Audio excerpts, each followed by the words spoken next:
So Priscilla, how are your provisionally registered teachers going at City of Casey?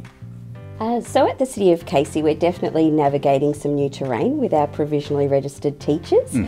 We have some cohorts operating at the City of Casey, being led by some team leaders. So we definitely offer some support to help them with their provisionally registered journey.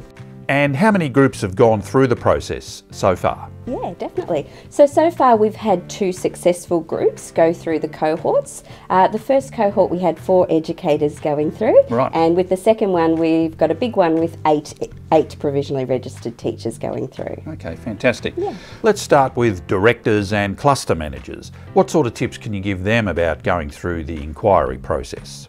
Definitely. Well, one thing that we've definitely known at the City of Casey is that the support group is definitely one way that can really help our provisionally registered teachers. So if the cluster manager or the directors can offer some support in that journey, that would be really fantastic.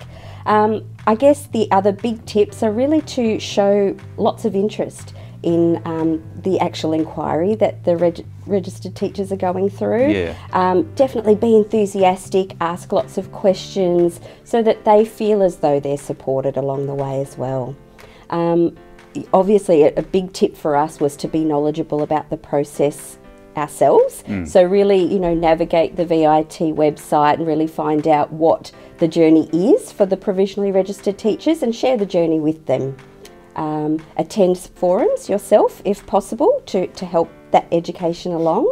And definitely, as I said before, there are lots of resources on the VIT website. So, print those up and become familiar with those yourself so that, you can definitely support the provisionally registered teacher. Great. Yeah. As I mentioned, the support group would be very beneficial. We found that the support groups met once every 3 months, so it doesn't have to be lots of people, but perhaps 1 or 2 could meet with the provisionally registered teacher once every 3 months just to check in and see how they're going.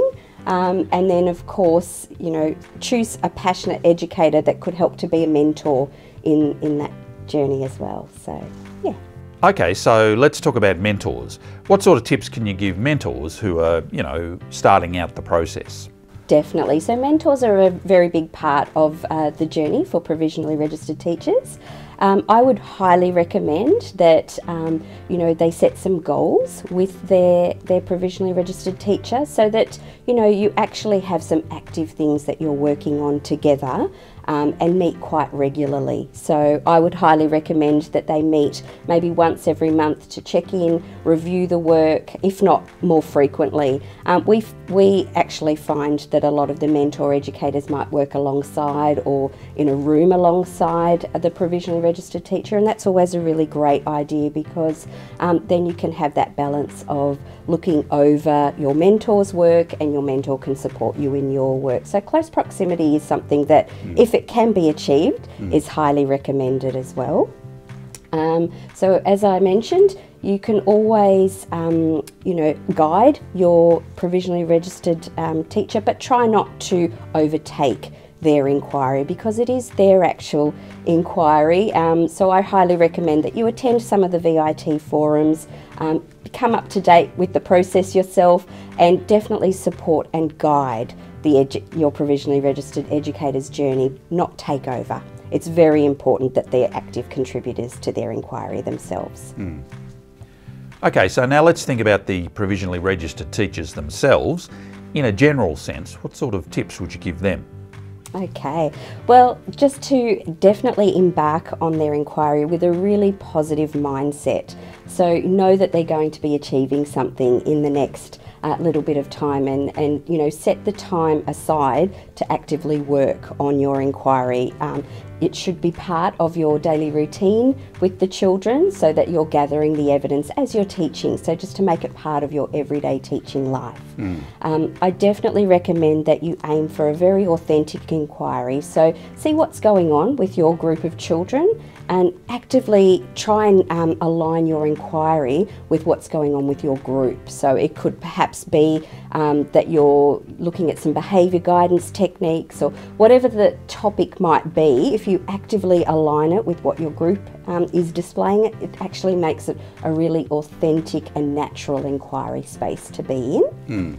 I definitely recommend that you choose a mentor, obviously somebody to work alongside you throughout the process, and set some time frames with your mentor so that from the outset of the partnership they're actually able to know what they're getting into, and they're able to support you with realistic time frames. So that's a big tip, and aim for some regular catch-ups. So I highly recommend once a month, if not more, if not once a fortnight. But between you and your mentor, you can work out a really good positive time frame to work on your active inquiry together.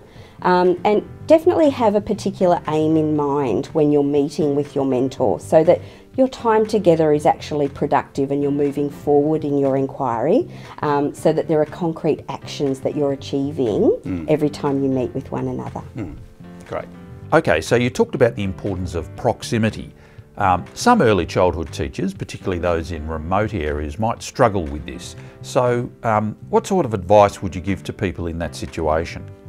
Yeah, it isn't always possible to have a mentor in close proximity or alongside you, so I just highly recommend that you just use your resources and use early childhood network, and absolutely try and seek a mentor that can guide you on your way. So you might be able to tap into local government councils, or just through your own personal networks, people that you may have gone to university with.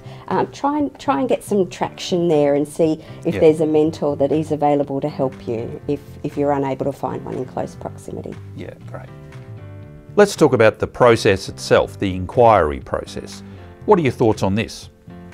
Okay, so just for the provisionals to know that it is an active inquiry process, so there's actual work that will be done alongside the inquiry, the topic itself. So know that you're going to be busy collecting documentation, collecting evidence, so really embarking on the process knowing that you're going to have a busy period ahead of you.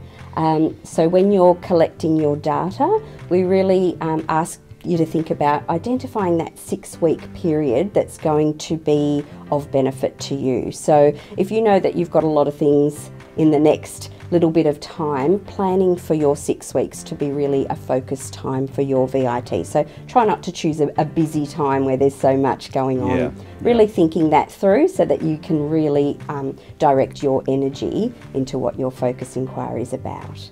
And I really just encourage all the provisionally registered teachers to think about different ways that they can collect evidence. So not just limiting yourself to documentation with the children, but thinking more broadly, thinking about things like obviously photos, observations and documentations, but can I collect the child's voice? Have I sought permission to do that? And can I actively collect some of the child's voice throughout my inquiry? Thinking about the parent voice, what's the parent's contribution towards my inquiry?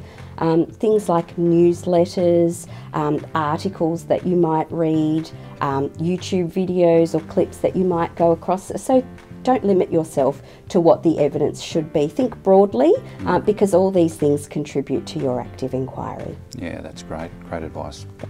So part of your presentation will involve some sort of data, and there are tips you can give for that as well, aren't there? Yeah, definitely. So when you're thinking about organising your data, you definitely have to think about what kind of presentation do I want to achieve when I have the panel in front of me. So thinking through the steps of, do I want my inquiry to be, or to target one standard per slide, or would I like to group my standards? So with that, we've seen quite a number of educators do different things. So some things that the educators have done is they've allowed the story or the journey of their inquiry to take precedence throughout the slides, and then they've grouped their standards according to the story. The other way is to actually let the standards guide your story. So there are two ways of really looking at it, and both of them are correct. And yeah, so just really thinking through how you're going to present the standards through your inquiry. Yeah, in the presentation that we saw with Jessica Choo-Choo, That's right. she had on her sort of PowerPoint, had a kind of a legend on the side of each slide, didn't she, where That's right. it showed what standards were being met in this part of the discussion. Exactly. And that seemed like a really good way to go about it. That was a good way, and Jessica actually allowed her story to dictate her slides. So she took us through her story and, yeah, definitely had the standards sitting alongside her story. But I've also seen other educators do it the opposite way, Right. And have the standards dictate the story as such. So you're going through more the standards and then showing the story that evolved. So yeah, some different ways to look at it, and both of them are equally equally viable. Yeah, great. So at the end of the process, there's the presentation to the panel. What sort of things do they need to consider prior to that? Yeah, definitely. So there are lots of little logistical things that the educators will need to think about. So where will I be presenting? Do I familiarise myself with the actual room so I feel comfortable? I think that's a really, really big one, is that you need to feel really balanced and comfortable about where you're actually presenting to your panel. So just familiarise yourself with that. With regards to your presentation itself, think about what mode you'd like to present in. Would you like to create a Wix website and let the panel see your Wix website, or would you like to use Prezi, PowerPoint, other things that might come into play? Some other things to think about is lots of context, because you have lived and breathed the inquiry but the panel haven't. So it's really important that you take the panel on your little bit of an inquiry journey so that they can go and see the steps that you took to go through your inquiry. So give a lot of context and don't assume that they already know that. Talk them through it, and it should be good. Be prepared is Absolutely. Obviously the theme, isn't it? Definitely be prepared. Do your homework with regards to your panel, and allow them time to absorb the information as you're presenting as well. Yes, it can be a little bit nerve-wracking talking to people, but just remembering to breathe, take it easy, and allow the panel the time to actually absorb all the context and all the information that you're delivering. So when they're happy with the presentation, what are the next steps? I would highly recommend that the provisional teacher sits down with their mentor, just double checks that they can see all the standards are evident throughout their presentation. And when they're happy as a partnership that, it's all in order, I think the next step is definitely sending your presentation to the panel members so that they have some time to read over and definitely check that all the standards are there also. That's definitely a process that has to happen, because it has to happen before the actual presentation. Okay, so does that mean that the panel has the opportunity to go back to the teacher and say, oh look, we think you may need to work a bit more on this before you present? Is that Yes, the that's case? right. So if as panel members, we have about a 2-week time frame, and we've made a commitment to getting back to the provisional teachers with some feedback. So basically going through and making sure you can use the resources on the VIT website. They have some great printouts, just to identify that all the standards are actually covered throughout the inquiry process. And if you need to give if the panel need to give any feedback back to the provisional, just maybe some written feedback as to any tweaks that need to be done prior to the actual panel presentation. That would be really helpful, and we find a little bit of lead-in time, so we usually give the provisionals probably about a 2-week time frame to just modify any tweaks, things that they need to adjust in their presentation. Yeah, that's good. So you're a panel member. What sort of tips would you give to someone who's about to be on a panel? Okay, so very important that the panel members are committed to the process. So when we receive inquiries, that we actually take time to physically go through the documentation ourselves, and we commit to about a 2-week time turnaround, so that we give the provisional some time to do any tweaks. So we usually sit together and maybe moderate together, but if that's not possible, we've also done it where we've been very busy and haven't been able to find that time to get together, so we just do it individually. Again, use the VIT website resources to support you to find every standard is embedded in the presentation, I recommend that you give the provisional some feedback, some written feedback preferably, so that they know exactly what needs a little bit of modification if need be. But if you're all good to go, then the next best thing is to highlight the panel date to your provisional teacher so that they know what's in store, and perhaps recommend that they come and have a look at the room, familiarise themselves with the logistics and the layout of the room and all of those sorts of things, just to make them feel comfortable ahead of time and so that all the communication is transparent. That's great. Yeah. So let's look at the day of the panel and any tips you'd have for the teacher about to present. So on the day of your actual panel, highly recommend that you arrive a little bit earlier than the set presentation time, just to get all your resources out, and if you've brought along any props or any handouts that you would like to share with the panel, get them all prepared ahead of time. I know that some provisional teachers like to have a little bit of a more casual approach to the panel presentation. They like to bring some food along, so that it is like a chatting type of scenario. Others have liked the more formal approach where they like to stand up the front and they have they're more talking to the panel rather than with. So just choose ahead of time which scenario you'd like to participate in, and choose the layout of the room that you feel more comfortable with. So if you'd like the panel members sitting in a particular space, set the room up that way. And yeah, then you can take some time to just breathe before your actual presentation. I think that's really, really important. So yeah, you set the scene and then the panel will respond accordingly, because the day of the panel is a day of celebration. There is no hidden agenda. It's all systems go to celebrate the wonderful inquiry that you've put in place. Yeah, that's a really important thing to say, isn't it? Because I guess, teachers must get a bit stressed about... yeah, and we can certainly understand the heart rate goes and all of those sorts of things. We've all been, I think it's very human to feel that way, and I think the panel just need to obviously show some empathy in that regard with the provisional educators, just putting them at ease, letting them know that today is really a celebration of the journey. Great.